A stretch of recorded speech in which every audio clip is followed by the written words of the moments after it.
On this Erasing Shame episode, I'm still DJ Chuang. I'm with my co-host from season 5, Lee Sandoval, and today's topic is postpartum depression.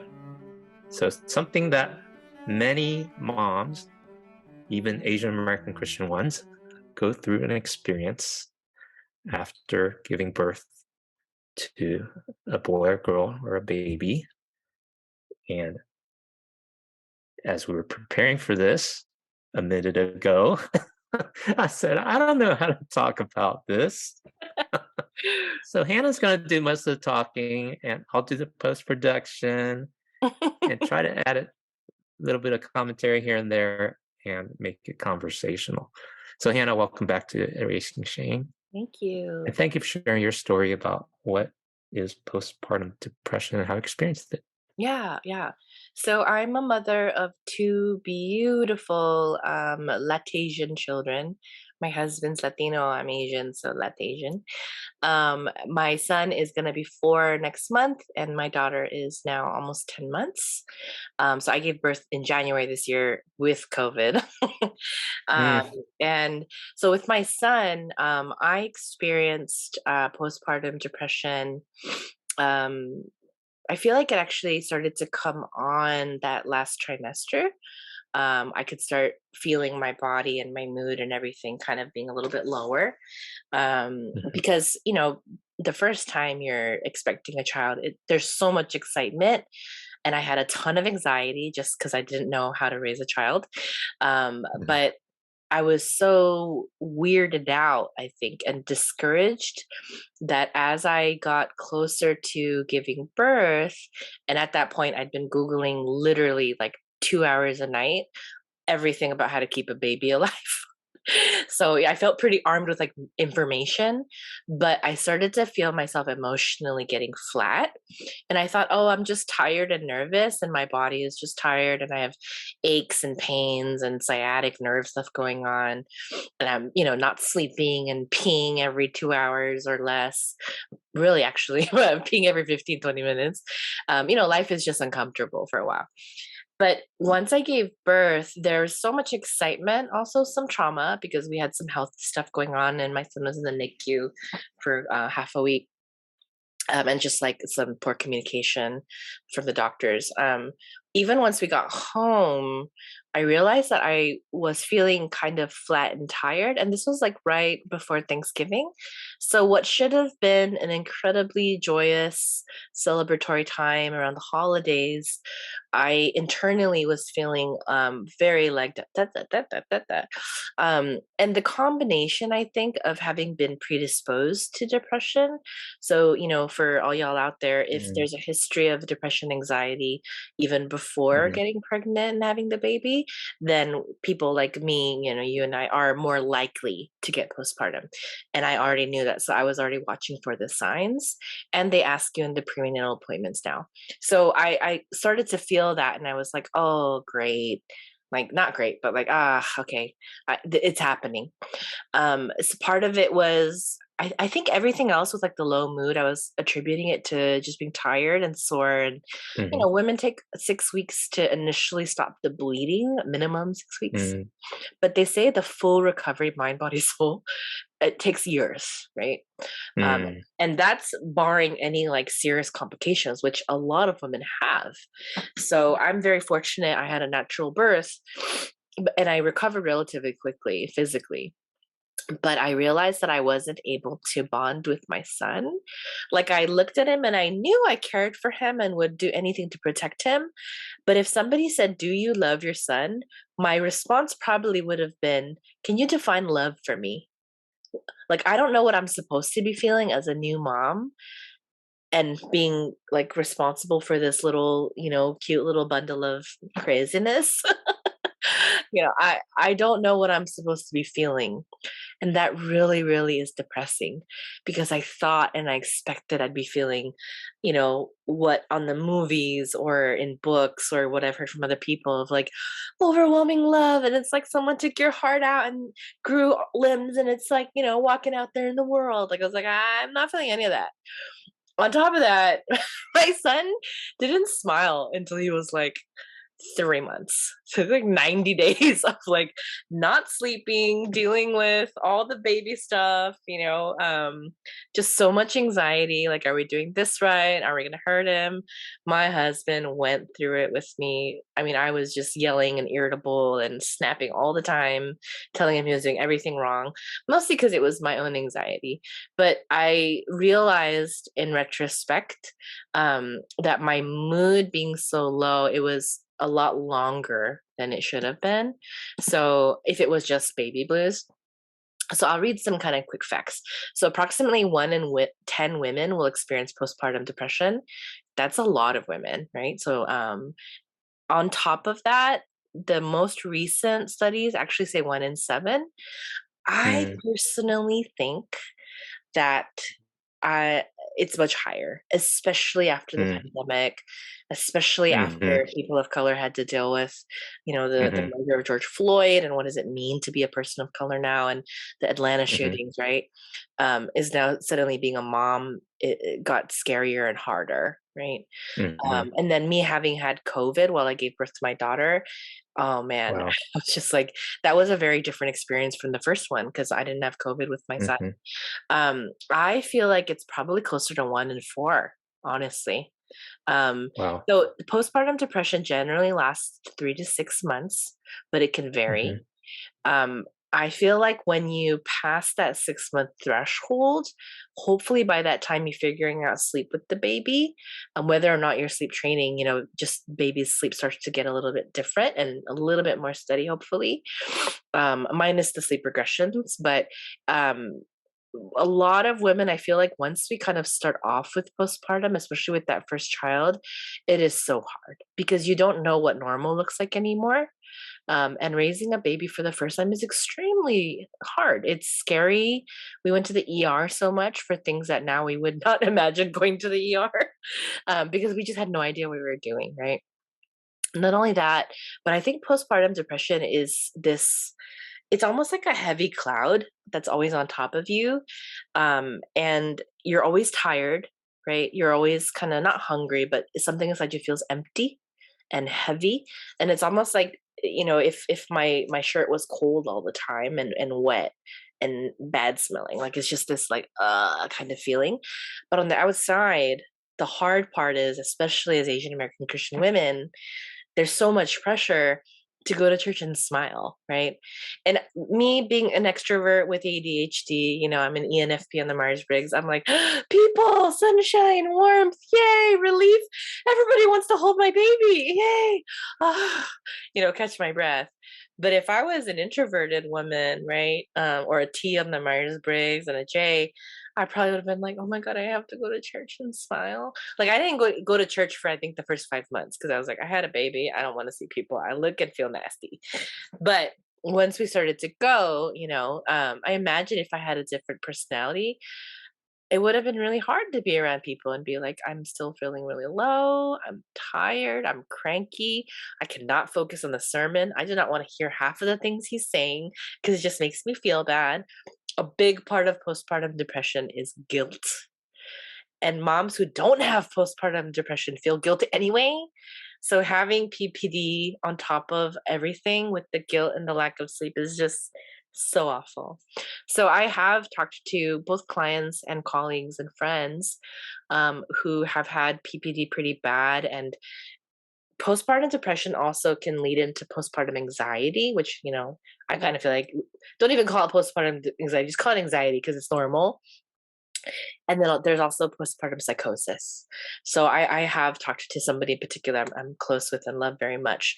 She had this experience of, do I need to drown my baby because my baby's trying to kill me? Oh She had my. thoughts of, do I need to throw my baby down the stairs because otherwise Wow. something bad's going to happen? Right. So very, very scary thoughts. And if you meet her, Mhm, you'd be like, oh my God, you? Because she is like mm, this beautiful Asian American Christian, like just really fits into that perfect mold of like, oh my God, she's just mhm, such an amazing, happy, well adjusted, mhm, smart, great, successful person. I cannot imagine her having those thoughts, right? But she did and Mm. overcame them. Now her kids are doing great, right? Oh She's doing goodness. great, Mm. but that period was really tough. And I think there's more and more celebrities also coming out to say, I have PPD or I have other postpartum issues, right? So I think it's something that needs to be really normalized. Honestly, I Yeah. feel like it's I'm one of those people that's like expect the worst, but so prepare and expect the worst, but hope for the best. I don't know if that makes Uh-huh. me an optimist or a pessimist or what, but I really do hope for the best, but I always prepare for the worst, maybe because I'm a little of an anxious personality.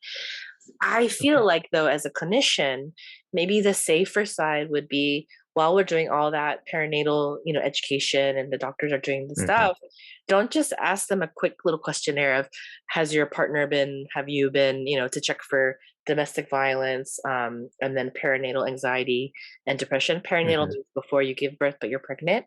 Hmm. I think that doctors and nurses and midwives should be educating women, assuming that the woman will have it rather than assuming she won't have it.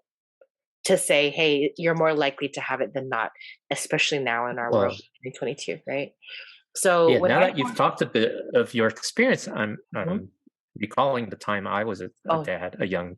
young dad, first time dad, first time and only time because I have one son who's 25.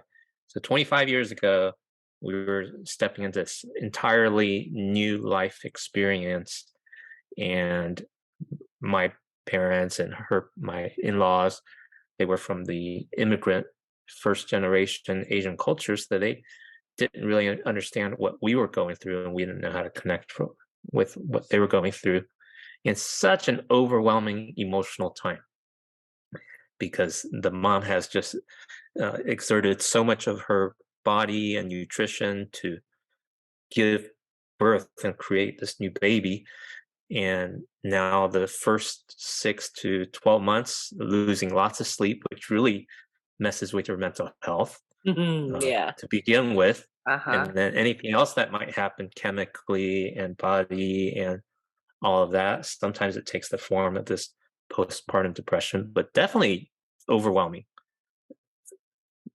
blanket statement. And then I'm the uncle of a new baby niece who's 8 months old now. And I know every month or so I check in. I got to visit my baby Cece twice so far, and they're just overwhelmed. They're overwhelmed, and that's pretty much the only word they have for it. And they're probably reluctant to get an official diagnosis, but Yes. what you've described is helpful to say, Mhm. hey, that is part of the human experience if you Yeah. run into it. Yeah. Now, if someone were to have that experience and went to get help, what kind of help is there for postpartum depression? Yeah. So, um, I guess part of me is like, it's bittersweet to answer that question because there needs to be way Mm, more than there is. There is not enough. First of okay. all, there isn't enough awareness, right? Well, I Um, figure if there's a diagnosis, there might be help. yeah, there is, but I feel like because having gone through it twice myself, there isn't enough. And it's not normalized. So 50% of mothers with postpartum depression are not diagnosed with it. So there's a ton of women Yeah, out there who are right. suffering needlessly and not getting any Hmm. help Hmm. because they don't even know they Yes. have it. Yes. But one first thing is telling people, hey, recovery is possible, right? So 80% Hmm. of women with postpartum depression will achieve a full recovery, which is Good. great. Even without doing anything, a lot of people will just naturally because the hormones will balance out. Mm. Parenting will get easier as time passes for many people, not everybody. That kind of help out there. First of all, if your spouse knows or your partner knows, they can really watch out for you and be kind to you. Mm. If you're comfortable to share with your family members and relatives and friends, hopefully people can check in on you. So just the community rallying around you. Um, Yes. I feel like if churches and pastors and I don't I women's ministry leaders, if that is a separate ministry, churches often do meal trains, but they only last like a couple, like maybe a month or two sometimes. Yeah. But if the mom happens to have other issues and postpartum is one of them, depression is one of them, Mhm. maybe see if you can extend that meal train out for like the remainder of 6 months or a year, right? It's not going to kill Mm. people's budgets to do that in a large church. Mhm. Every member goes around buying them a meal once a week, once, right? Mhm. So simple supports like that. But there's also medication. Mhm. So I didn't know, and I wish I had known, and Mm. I wish someone had told me. But there are Mhm. two antidepressants that are very effective and safe to use during pregnancy. And I did a Oh. lot of Mm. research before I kind of started to explore that avenue with my Mhm. second one, because I got perinatal depression, which means that at 3 months pregnant with my daughter, I started to feel the symptoms come on, which was so surprising because I was like, "Oh, I thought this stuff happened later. I didn't realize it could also happen so early," right? Oh. To the Mhm. point where I wasn't taking care of myself. Like I wasn't eating Yeah. the right foods. I wasn't taking my Oh. vitamins. I just very low Mhm. mood, very low motivation. Um, Mhm. None of the excitement that I had from my son was there, right? Mhm. And I started to feel not myself very early on. Mhm. But letting people know, like, hey, if you have depression and it's like causing you to like not respond to your baby fast enough because you're like, huh, what? Mhm. My baby's crying? Oh, right. Because that happens to some people. Or, Mhm. oh my Mhm. God, my baby's crying and all I want to do is scream and run away and hide in a corner and drink a bottle of wine. Mhm. Right. Mhm. Like, dude, try an antidepressant if you're open to that. Right. And if not that, electroacupuncture is also a very effective treatment. So Mm. it's just acupuncture, but then they can put little currents of electricity. That's been shown Okay. to have some improvement in mood and symptoms as well, and just letting people know what you need, right? I think even as simple as changing your diet to an anti-inflammatory diet could make a big difference. But making sure that you're getting everything that you need. Support groups are out there. I went to one for a few weeks, and honestly, because I'm a clinician, it was a little like hard to really participate. I feel like if I was in a support group that was maybe smaller, but was other clinicians and health Mhm. professionals Mhm. who are serving others while having my own symptoms, that would have been a little bit easier to engage. Not that I felt like I was better than these women or knew more, but it was weird to try and engage in a group where I was like, everything you're saying, I already know. Right? And I don't Yeah, want to go into. there's something really useful and powerful and accessible about peer support groups. Yeah, yeah, it's And I'm going super, to super emphasize helpful. the word peer Yes. because you do Yeah. need people who understand your context and your Yes. background, especially if you have psychological training for Yeah, sure. yeah. Yeah. Well, it's like, I imagine if you're a doctor and then you go to another doctor who's trying to Mhm. treat you and they don't seem to know all that you know, it'd be like, forget it. I'm gonna treat myself, or I'm not gonna get treatment, or I have to find someone else. Uh-huh. It's a little bit of that feeling of like, oh, this isn't helping me because I've tried everything you're talking about and it hasn't worked. Right. Mhm. But if you're not a mental health clinician, please find a support group because it is so helpful to talk to people. And I eventually did find other therapists and other pastors who are like, yeah, Good. I've been somebody who serves others and teaches others, but it's so hard when I'm going through it myself, right? Mhm. So I'm so, so lucky. My supervisor, shout out to Hattie Lee of Oak and Stone Therapy. She had a really crazy experience. She has two kids as well who are young. Wow. She Mhm. totally just had my back, and really was like, take as long as you need for maternity leave, take care of Mhm. yourself. What do you need? Mhm. We will be there for you. And that Mm. grace from my own employer, who was also a mental health professional and a Mm. mom, Mhm. meant everything to me. So I was Yes. planning to rush back to work because of guilt for not being able to see my Yes. people. But her Right. grace enabled me to take the time to recover enough so Mhm. I could start to, take the right steps and Mhm. get back to my new normal, right? Um, Yeah. but yeah, I think with postpartum, it's something that we just need to like talk about. That's as important, and in general, postpartum care, right? It's not just that Yes. postpartum depression is something we need to learn about and treat. It's just generally our society does not care enough for women after we give birth Yes. And that means we're not Mhm. caring enough for the babies, because if mom is not well, baby will not be well. So the first thing I tell Mm. my clients is take care of you and ask your partner to help you take care of you and your community. And if you don't have one, let's Mhm. find you a community. Hospitals don't just Yes. have lactation circles where mothers can breastfeed and learn to breastfeed together, but they also have postpartum depression. They have so many different support groups where you'll find people just like yourself, right? Mm. With the exception of, and maybe I should start one, therapists with postpartum depression. Yeah, maybe it's just me. I just felt embarrassed to be a therapist who still needed help, right? And I shouldn't have, but that's just, what I was going through at the time. So, Well, yeah. that's part of our mix here at Erasing Shame, that we're embarrassed and we're shameful about asking for help, which is Yeah. very much the first step. Yes. And Yes. so during the past 2 months, as I've refocused this conversation, is what is that barrier? And it often comes down to, for many people, the willingness to ask for help, because the subject, the person that's struggling, Hmm. has to take that step. No one else can take that step for them. Yeah.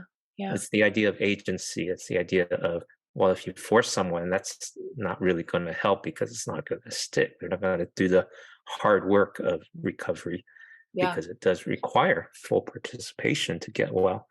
And 100%. so just speaking to that is so important. And then continue speaking to that so we understand, Hmm. which lowers the anxiety, lowers the fear, and helps us to begin navigating the resources and the help, and how others like me, or others who are not moms, and others who are part of the church community, can better pray, better Hmm. provide food, Hmm. and take care of things that they can take care of, that the mom doesn't have the capacity or the energy or the motivation Yeah. in that hard season, the first couple of years. Yeah. Yeah, Yeah. Absolutely. thank you. Yeah. Yes. That reminds me, I'm gonna have to send some food to my sister-in-law. And a gift certificate for a massage. They're not into that, Oh, unfortunately, but really? I will get one for me. Yeah. Well, and the other thing that I didn't know is that dads can get postpartum depression too. Um, Oh, how yeah. does that happen? So, my husband, my dear, dear husband, Mhm. I was very frustrated that he had depression along with me. But part of it Mm, was, we're going through the pandemic. His father okay. died. So my father-in-law passed Oh, during the pandemic. And then our toddler started to have some, stuff that we needed to attend to health wise and behavior mhm, wise. And so we were just kind of stressed and depressed, all of us, all three of us. Um, and then with my pregnancy and then giving birth, my husband kind of went through the pregnancy with me, right? And they okay. say that partners who are very attuned to each other and very close. Mm, Sometimes you alright. can more use the word enmeshed, but I would just say very close, very intimate, take on each other's stuff. So my husband started Okay, to take on my back pain okay. and my cravings and my weight gain. And I was like, Amazing. oh, even my nausea at one point. We had to pull over and I was like, oh my God, I'm the pregnant one. Why are you throwing up? Why are you Mhm. gagging right now? It was really Wow. funny. And I kind of Mhm. like I kind of teased them a little meanly about it, but now I'm like, oh, it wasn't until somebody said, oh, he must be very attuned to you. A midwife. A midwife said, oh, it happens when Okay. you're very close, right? And Yeah, also yeah. because he was already going through some other things, it just amped, I think, his experience. So when we gave birth, I mean, it was so wonderful, but he was still going through his stuff and also Mm, going through stuff with me, right? So in mhm. that case, if both of you have postpartum depression, know that it's okay. Men can have postpartum depression. When Yes, there aren't as many supports for men as there are for women, and we already know there's not enough for women. So I yes. do think that there need to be more resources for dads who have postpartum depression, right? To normalize Mhm. it and to say like, "Hey, dude, like it's okay." Being a dad is hard and it's scary, and when you're going through a lot of the mental, emotional stuff, your wife is, but you're not the one who gave birth. There's also a lot of shame about that, but it's actually Yes. quite normal, and it's also a sign that Mhm. you love your wife very much and you care Mhm. a lot about your wife, and so there's nothing truly to be ashamed about, but we understand that it can be embarrassing for men in general to admit any Yes. weakness. Yes. you know. Right. But the And best Asian thing for men baby is especially. always happy mom, and happy mom's partner. Good. Yeah. And that's good. That's a good thing. Keep in mind, it affects other people too. So, Yes. Oh my especially god. the baby. Yeah. Yes, Yeah. absolutely, absolutely. Yeah, and I guess this is kind of a weird note, but I stopped Yes. reading the news because they were just I don't know if it's my algorithm. I listen to the news on NPR, but I stopped Mm-hmm. reading news on my phone, the Apple News, because my algorithm for some reason was pulling up a lot of like children dying and Oh babies my. dying. Yeah, I don't Mm. know why, because I really avoid those, and I always do the thumbs down sign. Mm-hmm. But, when I realized, oh my God, that mom probably had postpartum psychosis, that mom probably Mm-hmm. had postpartum depression or anxiety, and it just got Mm-hmm. really bad. And that's why she killed her Oh, kid, goodness. right? Oh Ah, goodness.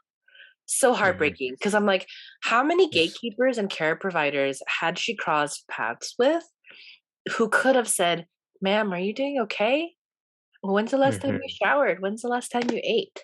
How are your Mm-hmm. finances? How are you doing? Like, how are you really doing? Um, Mm-hmm. so I want to be one of those people who, whenever I see a woman with a baby or kids, just kind Mm-hmm. of like take an extra close look to be like, is she okay? Yes. And even I was at IKEA and I approached a complete stranger who just her stroller fell down, her kids were crying, all of her stuff was on the ground, and I was just like, "Are you okay? Like, Mm-hmm. can I support you in any way?" And she was very, I think, embarrassed by my doing this. She's like, I'm fine, everything's fine." But I was like, "Okay, well, I'm here." I didn't mean to stalk her, but I did kind of like watch her for a little bit and try and, just make sure she was Yeah. really okay. Yeah. Well, So watch out for the yeah. young moms out there, just the moms out there with kids. Yeah. Yeah. Yeah. I'm wondering how I could have approached that situation a little differently to get a Mm, different result. Like mm, I used to be a dad with a young child, and I can relate to some of the struggle to yeah. try to bring some empathy in to Right. say, or I don't know if you would want to say I'm a counselor, but that you have two young kids too, and Yeah. Yeah. some way to again always to look for opportunities to show kindness, empathy, and care Mhm.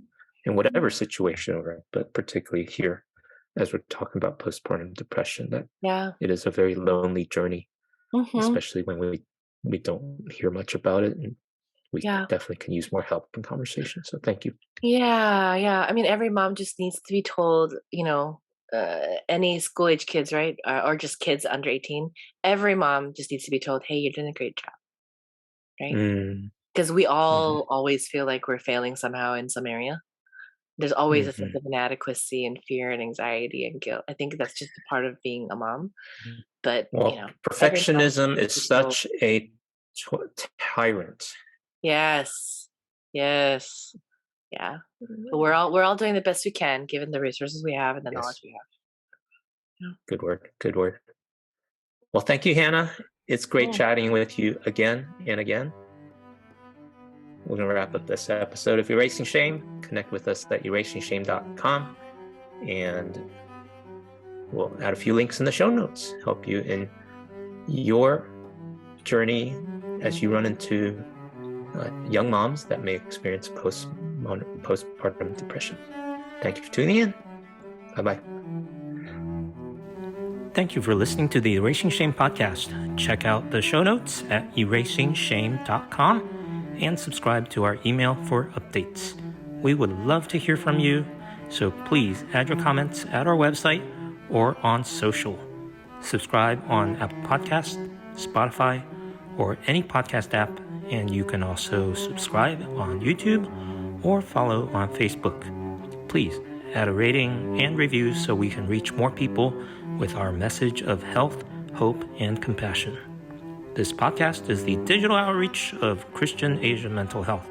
Please consider partnering with us by making a tax-deductible donation at erasingshame.com, and together we can resolve the mental health crisis for every person. Thank you.